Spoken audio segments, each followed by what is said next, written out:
meets in the morning, and then you won't have like afternoon work, and then on Thursday, Friday. It was like Monday.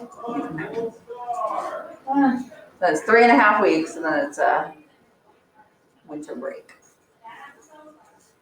So honestly, it's not that bad. Yeah, just take it one day at a time. So we had done number 3 as a warm-up. We said, okay, number 1 was a little easy. And number 2 was okay. 3, 4, people were like, eh. You just multiply 4 by the common denominator, then I want to make it not that bad. But I just randomly chose 3. So I'm going to distribute it on the left side. I would get 40K plus 28. Okay, that wasn't that bad. I'm going to distribute it on the right side. I would get 28K plus 40. Yeah. Okay, just making sure my signs are right. I'm gonna get my K's together. We don't need to always have X's. What does that give me, 12? 12K plus 28 is less than or equal to 40. I'm just gonna do the rest in my head. So I'm gonna subtract 28, so that would give me 12. So K is less than or equal to 1. Is that what people got? That is correct. Oh, isn't that just fabulous? 1, closed circle, less than or equal to, cha-cha-cha. Just be careful, if you had rearranged this differently, if you had moved your 40K to the right, you would have gotten a negative, you'd have to flip. So just be careful, little things like that. So whatever's working for you is working for me, just make sure you're getting that answer. Any questions with 3 or with solving inequalities in general? Oh, isn't that just great? Okay, so we're gonna look, we're gonna write down some keywords that we're gonna be looking out for. Just so we know when we're doing a problem, are we putting less than, are we putting greater than? What the heck should I do depending on what I'm reading? So we'll start with, I'm just gonna make kind of 2 columns, one for greater than and one for less than. For less than. Now that I just wrote that, I have no clue what the actual words are, so sorry, I didn't get my paper here. Okay. So if you say, what's the minimum number? I feel like sometimes you say minimum, you think less than. No, the minimum number would be greater than. Minimum. Because you think like that can be the lowest or everything has to be above that. So I feel like sometimes the words try to trick us into thinking it's the other, it's not. So same idea, less than, it would say, what is the maximum number? Because that means that's the highest, it could be that or anything below it. So just little words that we're looking for. I could also say greatest number or less than. You guys can figure that one out. Maximum number, minimum. Sorry, I'm just looking at actual words we will see. If we say at least would be greater than, right? So if I say, I need at least an 80, I don't know, to not get in trouble. That means if I get an 85, I'm good, but if I get under an 80, that's bad. So at least means greater than or equal to. And then this would be at most. So if at most I could, I don't know, eat 4 pieces of pizza before I throw up. You don't want to see what's going to happen if I do 5. So at least, sorry, I'm just making sure I got everything. Oh, well, I mean, this one's kind of obvious, but if I write more than, that would be greater than, but yeah. Let me see if I wrote less than, then we're gonna write less than, you guys get that one. Maximum number, greatest number of miles. So I'm gonna write maximum number / greatest number, just so we got all the vocab going on, we see that. Greatest number, minimum, okay, perfect. So those are kind of the main idea of the words that we need. Just kind of think of it logically, hopefully it will make sense for what it's asking. But if you can't remember, you can always look back at those keywords. So for the following, and just one other thing I wanted to mention. Sometimes we put an or equal to and sometimes we don't. It really just depends on the problem. So you really have to read. So if I say something like, I need at least an 80. An 80 would be a perfectly fine grade, so you could put an or equal to, a greater than or equal to get anything 80 or above. Sometimes you, or equal to wouldn't work, we'll kind of read through and see the different situations, but something we'll think about. So the actual setups hopefully shouldn't be bad. We always read through a word problem. We're gonna label what the variable is representing, and then we're gonna try to write an inequality in this case. So Will wants to bowl at least 600, okay? So at least 600 means he wants 600 or above for a 3-game series. In the first 2 games, he bowls a 203 and a 192. What's the minimum score that he must have in this 3rd game to get a 600? This one's pretty quick. X is, what are we calling it? The score in his 3rd game. That's what I'm looking for. So basically he's just saying if I add up those 3 games, he wants at least a 600. So the first game was 203. The second game was 192. The 3rd game, I have no clue what it is. So what would we have to get a minimum score? So he needs it to be greater than or equal to, because he can get at least a 600. 675, 600. You could probably do that one in your head without setting up an inequality, and I understand that. But you know, algebra class, we wanna get fancy. Where's my, I'm lazy too. I'm getting my calculator out. Why not? You can combine these like terms. I'm just gonna combine them right in the calc. 203 plus 192 gives me 395. And then I would subtract that from both sides. 600 minus 395 would be 205. So he would need greater than or equal to 205. Sometimes I'll ask you, like, is that possible? So, like, I've done this with grades many times. Oh, Mrs. Sherman, I need an 80. Okay, well, on your next quiz, you need to get 157. It's like, okay, you're maybe overreaching here. But for him, I would say, is that possible? Yeah, it's possible. He got a 203 and a 192. He's right around that range. So it would definitely be possible for him to hit his goal. Let's see, on the actual setup, not bad. Just reminding yourself, what does it mean when it says minimum score or at least 600?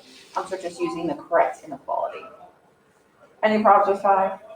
These aren't anything too crazy. And any kind of confusing ones, I'll let you know.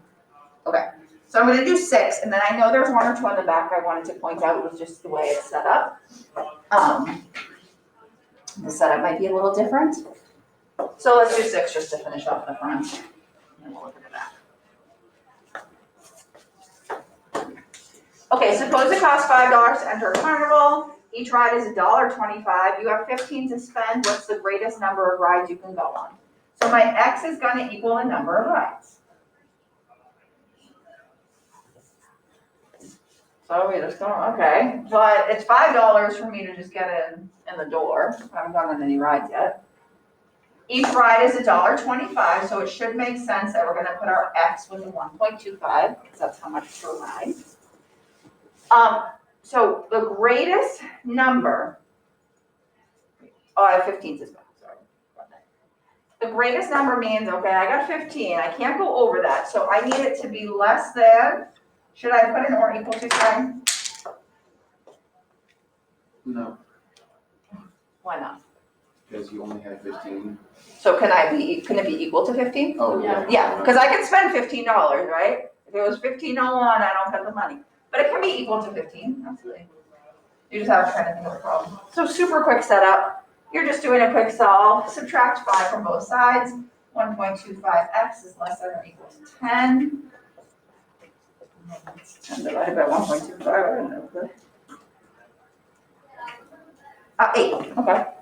So I can go on less than or equal to 8 rides. There we go. So 8, I'm good. I can go on 7, 6, 5, 4, 3, 2, 1, or none. But anything over 8, I'm out. So I'm gonna have to plan my route around the carnival to get on the ones that I want to go on. So 7, you guys should be able to do. 8, you should be okay. I wanted to go over 9. And I feel like people always get kind of confused on 10. So I know there are ones that like might be confusing to you if you just read them by yourself. So let's go over those ones first, and then we'll just try a few and kind of see how we're feeling. But that was the main goal for today.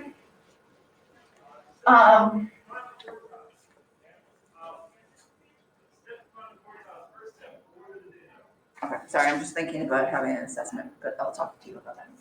All right, so I want to look at 9. In a remedial math class at the community college, you have 5 exams. Okay. Whew.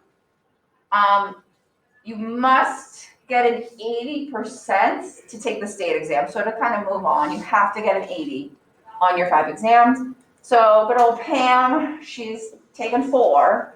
She's got a 71, an 84, a 79, and an 81. So we need to know, like, what's the minimum score she has to get to be able to kind of move on. This is something that may have happened to you in the past, like, shoot, I need that 90, I need that A. My mom said I could get a puppy if I had like that, I don't know. So maybe you need to figure out, okay, what do I need to get on this? So you need to kind of think, X is gonna be her score on the 5th exam. All right. So you just have to think, how do I find a grade? I average them, right? And to average something, you add them up and you divide by how many tests there are. So in this case, she got a 71, an 84, a 79, and an 81. And she's taking one more, which we don't know what she's going to get on it yet, so we're going to represent that with X.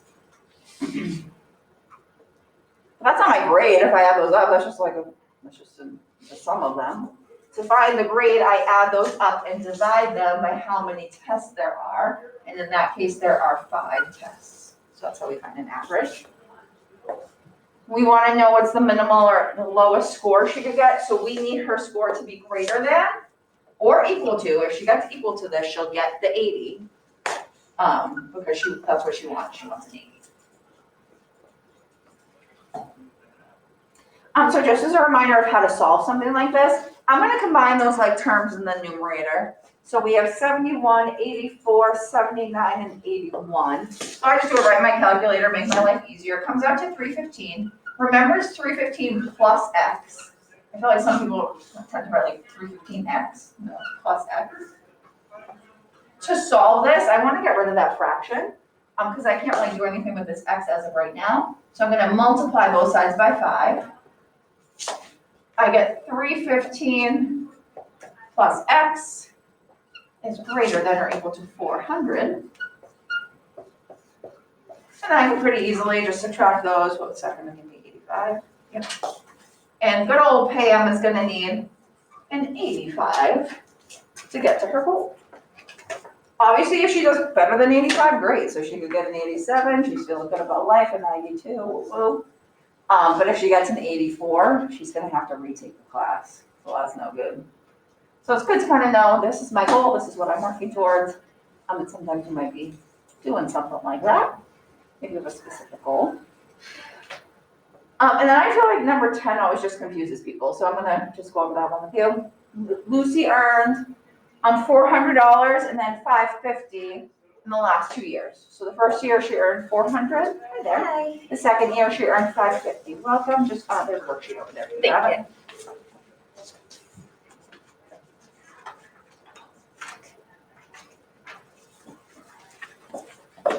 How much interest must she earn this year so that her average earnings over the next 3 years is more than $600? I think just the way it's worded is kind of funky.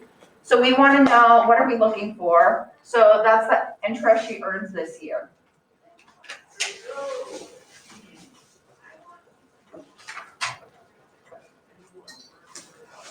Okay, so with that, we want the average to be that. So we just did an average on this one, so it's the same idea. The first year she did 400.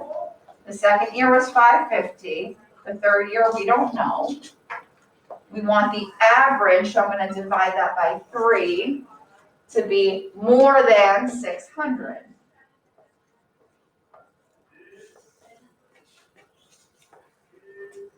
It says more than. It doesn't say more than or equal to. So you don't put an or equal to symbol on that one. So you have to kind of think. But I just wanted to go over those average ones. you would multiply both sides by 3.